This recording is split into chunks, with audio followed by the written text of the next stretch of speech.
Bună ziua, sunt Curé Jean-François, crescător de porumbei de la vârsta de 12 ani în vest Europei, în România din 2003.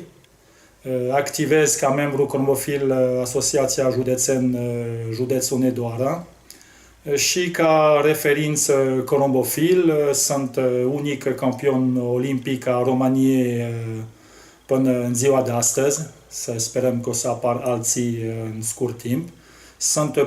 Am avut podium european la Nitra în Slovacia, multiplă prezență în cup european și olimpiade.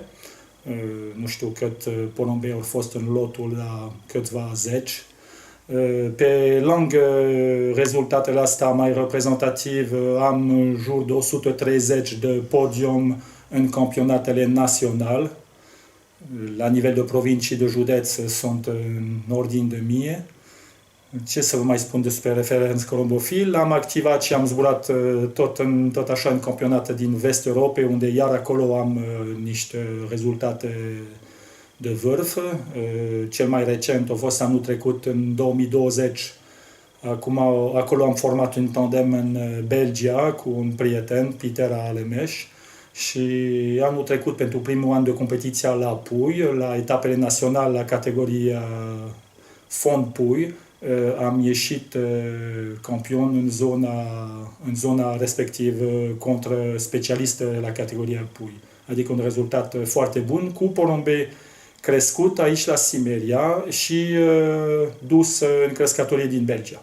Din anul trecut, 2020, am început să fac consultanță corbofil profesional, datorită cultura mea corbofil foarte vastă, rezultatele mele și faptul că am participat la foarte multe proiecte corbofil în toate domenii corbofil, în vest, în Belgia și în alte țări, și rezultatele obținute în decurs anilor și consider eu și asta oamenii care mă cunosc pot să confirm, am o cultură corbofil foarte vastă care mă permit să dau consultanți, un subiect care îmi pasionez.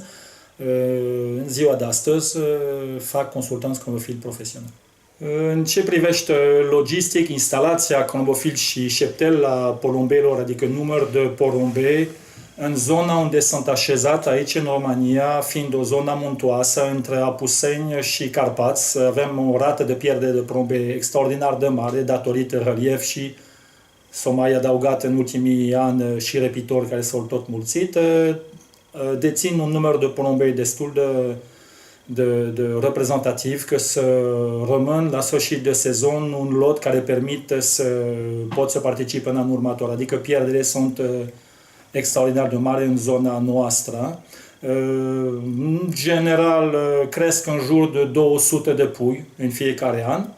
O parte, acum de anul trecut și anul ăsta, îi trimit în Belgia, între 50 și 70, și îmi rămân în jur de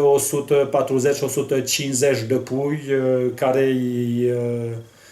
cu care concurez în campionatul României, adică îi formez, îi educ în primul an de zbor, particip și în competiția, fac rezultat și în competiția, după care atunci la un an abordăm campionatul general și categorii porumbei de distanță care dețin și porumbei de distanță, de la 2 ani încolo începem să le ducem la etapele mai lungi.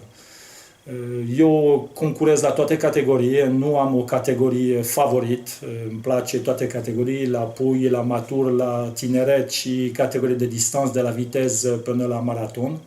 Din păcate, în zona unde suntem așezat, e mai dificil la etapele lungi, rata de pierdere e foarte mare și rămânem an de an cu foarte puțin de porumbei după ce parcurgem etapele lungi. Dar rămân o plăcere, particip, am avut și podium național la maraton și la fond, dar aici în zona noastră e destul de dificil de obținut. În ce privește pregătirea porumbeilor și metoda de a zbura porumbei, majoritatea porumbei mei zbor la vodovie, pentru că este o metodă mai ușoară de stăpânit, la un număr de porumbei mai mare, cum trebuie să avem aici. Datorită pierdere, este mai ușor de stăpânit porumbei și de pregătit porumbei la vodovie, zbor și mascul și femei la vodovie. Lot este mai omogen, mai ușor de condus, de rănit, de antrenat. Metoda naturală, bineînțeles, am folosit, am zburat și la natural în decurs anii trecut. Este o metodă bună și metodă naturală. Toate metodele au adept și au avantaj și dezavantaj, dar datorită numărul de porumbei și timpul care l-am, prefer să zbor la vodovii la ora actuală. Nu înseamnă că odată nu să zbor iar la natural sau la un natural, să zicem, dirijat, că natural adevărat nu prea zboară nimeni, toată lumea își zboară un natural dirijat, acolo să mai intervin asupra pozițiile de perec, pui, ou și așa mai departe. Pe lângă metoda de zbor a porumbeilor, cum le zicem în jargon colombofil, sistemul de rănire nu sunt adept la un sistem de rănire, să zicem, la linguri, cum zic unii crescători, să dăm o lingură pe cap de porumbel. Sunt adept la o rănire mai, să zicem, mai bogat, care este însoțit de un efort, un antrenament corespunzător și o curățenie a organismului iar corespunzător, că să putem să creăm un echilibru între ele, că, bineînțeles, rană mult și efort mult seamănă și toxin mult în organism care trebuie eliminat, acolo trebuie păstrat un echilibru. Sunt mai multe metode de rănire a porumbeilor care dau rezultat, fiecare cu avantaj-dezavantaj, dar tot timp trebuie găsit echilibru între metode de rănire, adică volum de energie dat la porumbei, volum de efort fizic și după aceea volum de a elimina toxinele, a curăța organismul porumbeilor. Eu sunt adept la un sistem de rănire un pic mai bogat, adică să nu le restrângem foarte mult porumbei și să, pornind de acolo, să găsim echilibrul necesar. Mai departe, în ce privește partea de sănătatea porumbeilor, sunt mai multe posibilități, sunt adept la o metodă de a păstra porumbeilor cât se poate de natural, fără intervenția medicamentoasă pe partea chimicală. Bineînțeles că folosesc niște ajutori de sănătate, dar pe bază natural, pe bază de plant, care la ora actuală avem o gamă destul de largă, care ne permit să ținem porumbei sănătoși, însoțit de o selecție dură, porumbei care nu sunt în stare să trăiesc fără ajutor de tratament și medicament, mai ales porumbei de matca sau porumbei de dezvoltare, care nu sunt supus la o competiție, consider că nu au ce căuta la mine în crescătorie sau la oameni cu care colaborez, eliminez porumbei care nu au un aparat imunitar puternic. De acolo pornește succes a echipa de zbor. Dacă avem o matca care e o sănătate deficient, care trebuie tratată mereu, o să scoatem niște produs genetic mult mai slab și de acolo atunci începem cu un lot de zbor care are nevoie de intervenția permanent și așa mai departe, lansa slăbiciunilor. Așa că eu sunt adept a deține o matcă, o porumbei cu aparat imunitar puternic, sănătoși, fără intervenția de medicament, la partea de matca și la început de viața puilor, să-și formeze aparat imunitar, după care la lotul de zbor, tot așa, încerc să păstrez sănătatea lotul de zbor cu metodele natural și partea lor genetic bună și la o adică, dacă este necesar, dovedit de analiză și de laborator, atunci poate se întâmplă odată în sezon să intervin sub alte forme, dar nu este neapărat necesar. În ce privește partea de pregătire a lotul de zbor și recuperarea a lui, pregătirea lotul de zbor care corespund, să zicem așa, la metodul de răniri care le folosesc la ora actuală, este o metodă de pregătire care presupun un efort mediu către mare la partea de antrenament în jurul crescătoriei sau dus cu mașini. Vreau să specific că nu sunt neapărat adept de dus porumbei undeva cu mașinile, mai ales în zona noastră care să avem mari probleme cu repitori și acolo ne atac destul de des. Și dincolo, în Belgia sau în Olanda, sunt crescători adepte de dus porumbei în cursul săptămânal, alții care nu duc deloc porumbei și unii și alții, dacă sunt crescători buni și au porumbei buni, au rezultate de vârf. Nu este ceva obligatoriu. Personal folosesc mai puțin dus porumbei, mai ales datorită zonei care le avem. Un volum de antrenament mediu către ridicat, care corespund la un volum de rană de care am povestit înainte, care crește în proporția, adică în procentă de energie mergând către embarcare progresivă și după etape, când sosesc porumbei un sistem de curățenie a organism hepatoprotector și după aceea o rană care permit porumbel să recupereze, dar să fie ușor digestibil, că în cazul contrar acolo adăugăm niște toxini deja la toxini de la efort și atunci porumbei recuperează mai încet. Așa că la sosire o mâncare care permit porumbel să-ți recupereze forță, dar ușor digestibil, care nu presupun mult efort de aparat digestiv, să digereze și să asimileze această mâncare. După aceea, încet, în funcție de program, dacă este un program săptămânal sau bisăptămânal sau la 3 săptămâni, în funcție de categorie de zbor, acolo avem o rană mergând progresiv către un sistem mai energetic. În paralel cu sistemul de rănire care l-am prezentat un pic înainte, bineînțeles folosesc niște produs complementar.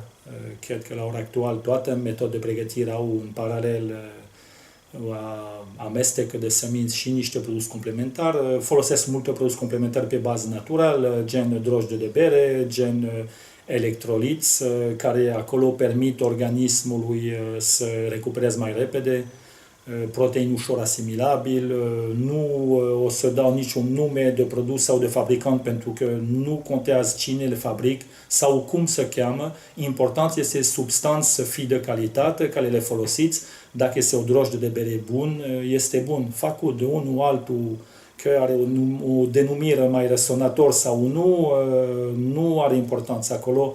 Multe crescători, cred eu, cu tărie, fac exces în sensul ăsta când cumpăr neapărat cel mai scump produs olandez sau belgian, pentru că este o publicitate și vin din Belgia și atunci obligatorii mai bun. Avem și la noi în țară niște fabricanți, avem care fac produs de calitate. Important este ce conțin matier activ care este în produs, compoziția lui. Folosesc produs natural, cum v-am spus înainte, drojdie, electrolit, protein ușor asimilabil, complement energetic, ulei. Acolo sunt destul de multe, o gamă foarte largă la ora actuală de produs complementar care sunt buni pentru porumbei, dar nu trebuie dat în exces, trebuie dat la momentul potrivit și nu în exces, pentru că la un moment dat ce este în exces nu mai este benefic, produce un efect negativ în loc să ajut porumbelul. Pe partea genetică, adică reproducția porumbeilor, v-am povestit un pic de matca care trebuie să aibă un aparat imunitar puternic, porumbei foarte sănătoși, asta e în primul aspect de care am deja povestit. Mie îmi place și columbiculturi. Columbofilie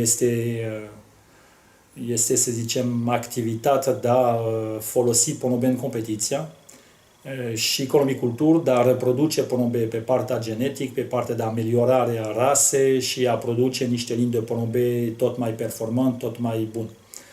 Mie îmi place și columbofilie și columbicultură. Sunt pasionat și de columbicultură, adică de a reproduce porumbei de calitate și cât se poate de des și lucrez de foarte mult ani în columbicultură. Am avut ocazia să lucrez și în Belgia și acum pentru cont propriu aici în România. Și partea asta de columbicultură este foarte pasionant. Eu lucrez adică am selectat niște porumbei de bază în timp, care au calitățile, foarte bune calități de orientare, de sănătate, de cum vă spuneam înainte, de orientare, de recuperare, cu formația către ideal, care le permit cu un efort minim să aibă un randament maxim la zbor. Atunci, după aceea, presupune o recuperare mai ușoară, bineînțeles, și o viteză de zbor mai ridicată și așa mai departe. Consider că orientarea iar este un aspect foarte important Și mai departe pot fi niște zburatori foarte buni, care nu reproduc, care pe partea de genetic nu ne dă produs bun. Și partea asta, când aveți posibilitatea sau când aveți un reproducător foarte bun, care dețin toate caracteristic de care am povestit înainte, este de prețuit foarte mult. Este mai greu de obținut un reproducător de calitate superior decât un zburator de calitate superior. Matca este baza conobofiliei. Acolo trebuie să depuneți efort maxim, consider eu, că de acolo o să aveți posibilitatea să aveți mereu niște porumbei de calitate. Dacă aveți un lot de porumbei bun sau câțiva porumbei foarte buni, la un moment dat se termin. Dacă nu aveți o matca pe măsură, atunci se termin și rezultatele. Trebuie pus accent foarte mare pe partea de matca. Multe crescători nu dau suficient important la partea de reproducție. Eu am un proiect la care lucrez în zona unde sunt acum, să creez o linie de porumbei care sunt performante, o zi complet de zbor, adică de la 200 la 800-900 de km, care sunt în stare să fac locul frontaș pe lansare de la 200 până la 800-900 de km. Este un proiect care mă pasionează, la care lucrez de ani destul de mult, am înaintez cu el, am satisfacția. Partea asta iar este o parte foarte interesantă, cum v-am spus înainte, și la care eu cred că fiecare crescător care vrea să aibă longevitate în rezultatele sportive trebuie să se interesează.